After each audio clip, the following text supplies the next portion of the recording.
नजर आया कि भाई देखिए अपनी अपनी पार्टियां सब बेहतर है, मजबूत हैं। अब हम ये नहीं कहेंगे कि आरजेडी को आइए कांग्रेस पार्टी में शामिल हो जाइए, हम ये नहीं कहेंगे समाजवादी पार्टी आइए आप कांग्रेस पार्टी में अपना विलय कर लीजिए, बल्कि हम ये कहना चाह रहे हैं कि जो पार्टियां कांग्रेस से निकली हैं, जिसमें जगन मोहन रेड्डी की बात चल रही है कि उनकी जो वाईएसआर कांग्रेस है वो शामिल हो सकती है, इसमें एनसीपी गुट की बात चल रही है कि वो कांग्रेस पार्टी में शामिल हो सकते हैं।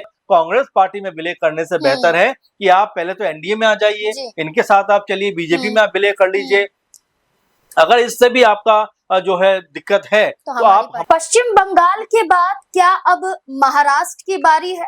उद्धव ठाकरे के बाद क्या अब शरद पवार गुट में बड़ी हलचल मच चुकी है? क्या अब महाराष्ट्र में सांसदों के टूटने की बारी आ गई?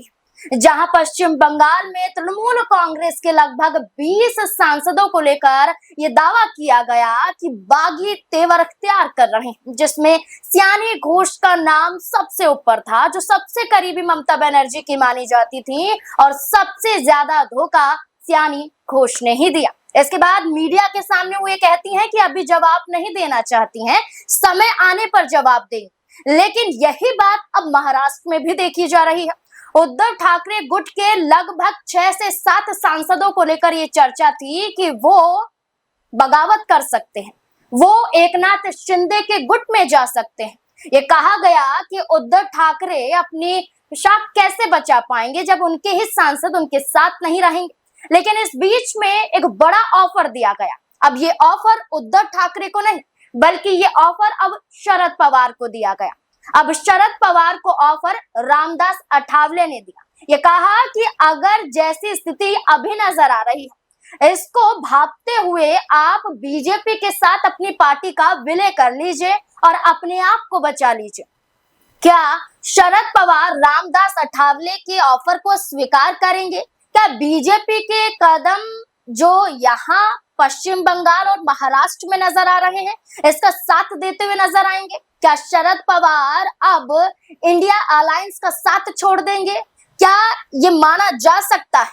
यही बड़े सवाल हैं कि महाराष्ट्र में क्या होगा। उद्धव ठाकरे तो अपने सांसदों और विधायकों को बचाने के लिए मातोश्री में इमरजेंसी बैठक बुलाते हैं, बैठक करते हैं, और बैठक के बाद ये कहा जाता है मीडिया के सामने कि सब कुछ ठीक है, सांसद नाराज नहीं है, हमारे साथ है, एकजुट है। लेकिन अब शरद पवार को जो पार्टी विलय का ऑफर दिया गया है, जैसे कांग्रेस पार्टी ने तृणमूल कांग्रेस को दिया था, क्या इस ऑफर पर विचार करेंगे शरद पवार? जो सवाल है इनके जवाब खंगालने की कोशिश करेंगे, और इन्हीं तमाम सवालों के जवाब देने के लिए हमारे साथ मौजूद हैं हमारे वरिष्ठ सहयोगी अमन सर। सर, पश्चिम बंगाल के बाद अब महाराष्ट्र में जो देखा जा रहा है, उद्धव ठाकरे अपने सांसदों को बचाने की कोशिश कर रहे हैं कि कोई भी सांसद बागी तेवर ना उठा ले।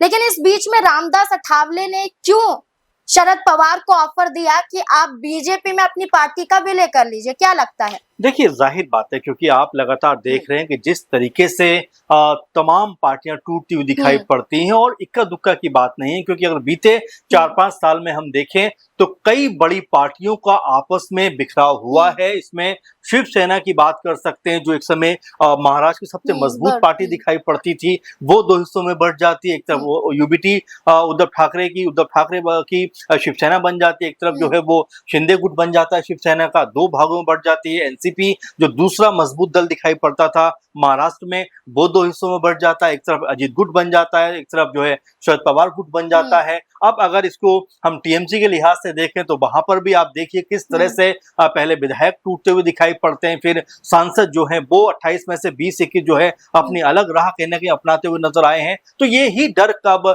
शिंदे जो यहाँ पर एक तरीके उद्धव ठाकरे गुट है उनको भी सताता हुआ दिखाई पड़ता है, क्योंकि आपने कहा कि उन्होंने भी कल मीटिंग की, बुलाया है, और जाहिर बात है कि उस मीटिंग के दौरान भी कई सांसद मौजूद नहीं रहे हैं। सबके मुख्तलिफ जो है इसमें बहाने भी कह सकते हैं या एक वजह भी कह सकते हैं कि उस वजह से मीटिंग में नहीं पहुंचे। लेकिन अगर इतनी खास और जल्दबाजी में मीटिंग बुलाई गई थी तो क्यों आके नहीं पहुंचे, सवाल इस पे भी उठता है। अब जो महत्वपूर्ण और मूल सवाल आप रख रहे हैं कि क्या एनसीपी जो शरद पवार गुट है, क्या उनके लिए अब यहाँ पर स्थिति विकट बनती हुई दिखाई पड़ती है, क्योंकि रामदास अठावले अक्सर अपनी बयानबाजी कुछ इस अंदाज में करते हैं जो बड़ी तंजिया लहजे की होती है, मजाकिया लहजे की होती है।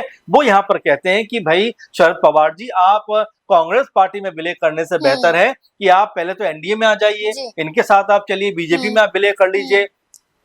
अगर इससे भी आपका जो है दिक्कत है तो आप हमारे साथ आ जाइए, हमारे साथ आप चलिए। तो देखिए, खुद रामदास अठावले की जो पार्टी है उनके पास में ना कोई विधायक दिखाई पड़ता, ना सांसद नजर आते हैं। अगर राज्यसभा में भी है तो भी वो बीजेपी की वजह से कहीं नजर आते हैं। तो मिला जुला कर देखा जा सकता है कि जिस तरह का माहौल इस समय देश में बना हुआ है, इसके सांसद तोड़ लीजिए, उसके सांसद तोड़ लीजिए, उनको अलग कर दीजिए। जेडीयू के लिहाज से भी यही देखा गया। कई लोगों ने यहाँ तक कहा कि नीतीश कुमार का मुख्यमंत्री पद से हट जाना, राज्यसभा पहुंच जाना, लगभग इस तरह का इशारा किया जा रहा था कि उनकी पार्टी भी 2 हिस्सों में बढ़ जाती। तो इस तरह की जो चीजें चल रही है उसमें महाराष्ट्र के अंदर से भी अब लगातार इस तरह की खबरें जो है खूब निकलकर सामने आ रही हैं।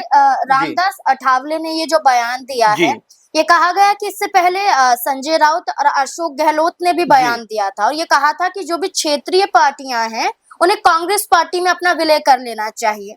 आपको क्या लगता है कि कांग्रेस क्या इतनी मजबूत है जो तमाम पार्टियों को कांग्रेस में विलय कर लेना चाहिए? तृणमूल कांग्रेस को ऑफर दिया जाता है, क्या लगता है विलय की स्थिति? देखिए, 2-3 बातें इसमें। एक तो बात ये भी कही जा रही है क्योंकि राशिद अलवी कांग्रेस पार्टी के बड़े लीडर हैं, कल ये बात कहते हुए नजर आए कि भाई देखिए, अपनी अपनी पार्टियां सब बेहतर है, मजबूत हैं। अब हम ये नहीं कहेंगे कि आरजेडी को आइए कांग्रेस पार्टी में शामिल हो जाइए, हम ये नहीं कहेंगे समाजवादी पार्टी आइए आप कांग्रेस पार्टी में अपना विलय कर लीजिए, बल्कि हम ये कहना चाह रहे हैं कि जो पार्टियां कांग्रेस से निकली हैं, जिसमें जगन मोहन रेड्डी की बात चल रही है कि उनकी जो वाईएसआर कांग्रेस है वो शामिल हो सकती है, इसमें एनसीपी गुट की बात चल रही है कि वो कांग्रेस पार्टी में शामिल हो सकते हैं, शरद पवार गुट। इसके अलावा आप देखेंगे टीएमसी को लेकर लगातार बातें चल रही है क्योंकि ये पार्टियां जो हैं वो मूल रूप से कांग्रेस पार्टी से निकली हुई पार्टियां हैं। तो ये कहा जा रहा है कि अगर ये पार्टियां जिनको लगातार तोड़ने का प्रयास किया जा रहा है, अगर ये कांग्रेस पार्टी में शामिल हो जाती हैं तो एक तो कांग्रेस पार्टी का कद जो है वो मजबूत होता हुआ दिखाई पड़ेगा, और दूसरा बीजेपी का मुकाबला करने के लिए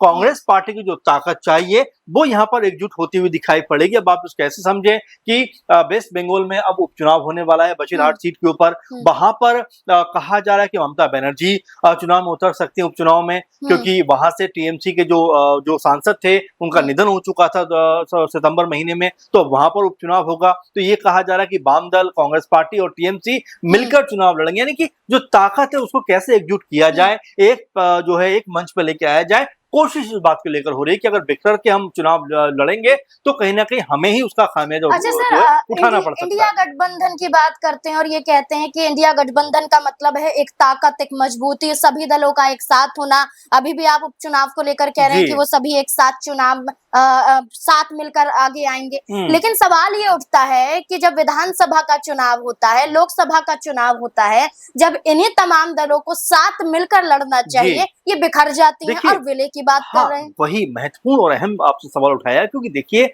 जब तक आप जो भी चाहे विधानसभा चुनाव हो या लोकसभा चुनाव हो, वहां पर मिलकर नहीं लड़ेंगे, इसी तरह का हशर होता हुआ दिखाई पड़ेगा। 2-3 एग्जाम्पल है अगर आप समझें कि हरियाणा चुनाव की बात करें, आम आदमी पार्टी लगातार कांग्रेस पार्टी के संपर्क में थी कि भाई हम इंडिया गठबंधन के जो सदस्य हैं, साथी हैं, ऐसे में अगर कुछ सीटें आप हमें दे देंगे तो चुनाव आसानी से हो जाएगा। कांग्रेस पार्टी के तमाम बड़े लीडर उस समय बड़े जोश और उत्साह में थे कि नहीं, हम एक सीट भी नहीं देंगे, और वहां पर कांग्रेस पार्टी की जो लगभग ये मानकर चला जा रहा था कि सत्ता में आ जाएंगे, हार हो जाती है। दिल्ली में आप देखिए, आम आदमी पार्टी पूरे जोश में थी, अरविंद केजरीवाल पूरे जोश में थे कि भाई हम किसी के साथ नहीं जाएंगे, किसी पार्टी की हमें जरूरत नहीं है, सत्ता से बाहर होते हुए दिखाई पड़ते हैं। टीएमसी को आप जरा देखिए कि वेस्ट बंगाल में एक समय जब 216 पे जो जीते हुए थे और जब चुनाव नजदीक था, उस समय भी कहा गया कांग्रेस पार्टी और तमाम दलों ने, उन्होंने कहा कि भाई नहीं, हम बहुत ताकतवर है, हमें कोई दिक्कत नहीं, हम आपके साथ नहीं जाएंगे। रिजल्ट सामने आता, पता चलता बुरी तरह हार हो जाती है। तो अब ये बात समझ में तो आ रही है कि जब तक हम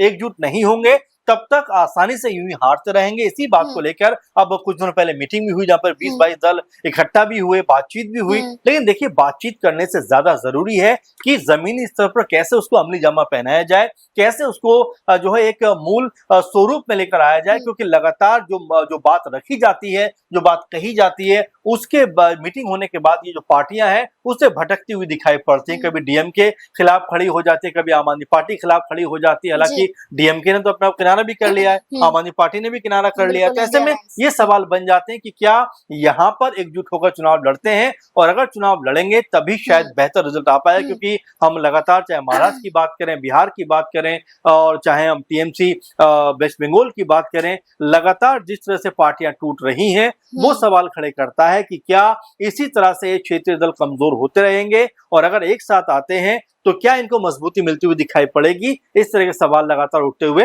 दिखाई पड़ रहे हैं। बिल्कुल, ये बखूबी कहा कि शरद पवार की पार्टी हो या फिर ममता बनर्जी की पार्टी हो, ये सब कांग्रेस से निकले हुए चेहरे हैं और आज अपनी पार्टी की वजह से पहचाने जाते हैं। लेकिन इनकी ही पार्टी यानी कि इनके ही दल से भी कई और दल निकले हैं। जैसे हम बात करें शरद पवार की, तो शरद पवार की पार्टी से अलग होकर अजीत पवार आते हैं और अजीत पवार अपनी पार्टी बनाते हैं और आज बीजेपी के साथ उनका गठबंधन है।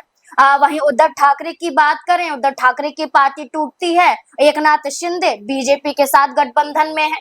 तो यहाँ आप कांग्रेस से अलग तो हुए, लेकिन कांग्रेस से अलग होने के बाद जो मजबूती आपको दिखानी चाहिए थी वो मजबूती आप नहीं दिखा पाए, और महाराष्ट्र में तो खास तौर पर देखा गया। अब ये देखना होगा कि एक तरफ उद्धव ठाकरे परेशान है अपने सांसदों को लेकर, तो दूसरी तरफ अब शरद पवार को ऑफर दिया जाता है। क्या इंडिया गठबंधन टिक पाएगा, बच पाएगा? क्या लगता है आपको इस पूरे मुद्दे को लेकर? अपनी राय कमेंट सेक्शन में जरूर दें। धन्यवाद।